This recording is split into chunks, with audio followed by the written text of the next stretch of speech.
Hari itu matahari sudah mulai turun di puncak Panton Terong. Saya baru saja menyelesaikan urusan di Takengon dan berencana pulang ke Banda Aceh.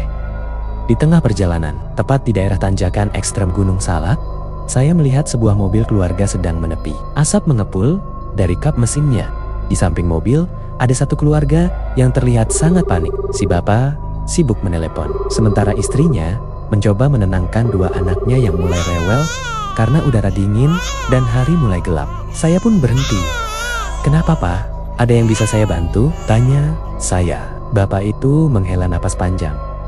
"Aduh bang, ini tadi pas nanjak, tiba-tiba tenaga hilang, kayaknya mesin overheat.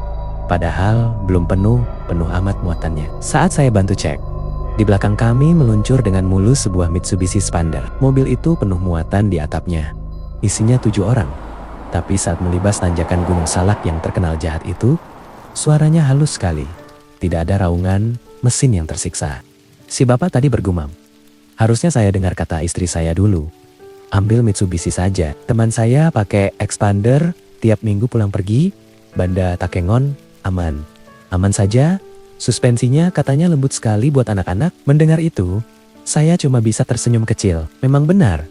Di Medan Aceh yang banyak tanjakan dan tikungan tajam, kita tidak butuh mobil yang cuma bagus tampilannya, tapi butuh yang napasnya panjang dan kakinya kuat.